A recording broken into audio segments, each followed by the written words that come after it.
Hey, it's Chris from Machinery Partner, and today we're going to run through getting started with the radial function on your Barford R6536TR conveyor. This conveyor is a tracked radial stockpiler, meaning it will swing to create a bank of stockpiles in a circle around the machine. Let's get started. When your machine arrives, these wheels will be folded in. These silver cylinders are your stand legs, and there are two cylinders inside there that will physically stand this machine up when you unfold it. Inside the engine compartment on the operator's side here, you will be able to access the lower control functions. There are functions on the other side as well. In the lower controls, you have a key for ignition, and you have your different positions. This includes start, run, and glow plugs. Your regen switch and RPM settings are located here, and you have an E-stop to the right. There's also an E-stop at the front right corner on this side of the machine, and on the opposite corner on the other side. The light indicators here are for the hydraulic oil level and temperature, an E-stop indicator and a track E-stop indicator. The display panel here will show you all your machine information, including what RPMs the conveyor is set at. To begin, come to the machine on this side when it's all shut down. Make sure all the E-stops are pulled out. Turn the key, wait for the screen to turn on, then turn again to start the machine.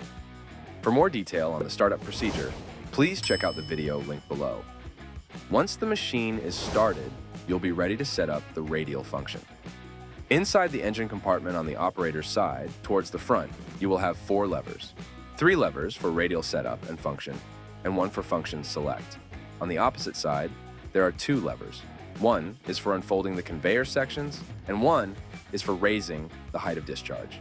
These 2 levers, on the operator's side, run the jacks. To lift the machine up, run those all the way down. Then remove 2 big pins in either side before swinging the wheels out. When you're swinging the wheels out, there is a lock located on this turquoise hub. Turn this all the way in or back out. You want this all the way out to engage the drive function before you set the machine down. So once you have that lock spun out, as you can see here, you'll spin this out just about all the way, leaving it a couple threads in. What that does is releases a detent pin inside that gearbox, which allows the wheel to lock back up. When you're driving with the tracks, you want to have that all the way in to disengage the drive, so these 2 front wheels just become freewheeling and the tracks will be able to pull them around. So once those outriggers are down, wheels are spun out into this position and locked back in with the pin, you can see the handle here, and you've released this detent to allow the radial drive function to operate. Now you're good to go back to the lower controls on the operator side and suck these jack legs up in sequence, making sure to keep that machine level as it comes back down to make contact to the ground. Once it's on the ground and the radial drive is ready to function, so we're not going to be freewheeling either direction, you're ready to unfold the machine. The front section of the conveyor is going to unfold and lay out. You can see here, there's another section present. This section is static mounted.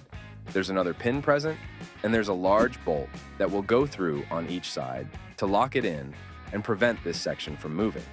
If you don't have those bolts in and you lower the conveyor, you'll notice that when you bottom out with the front of this conveyor, it will pinch in this other section, making it uneven.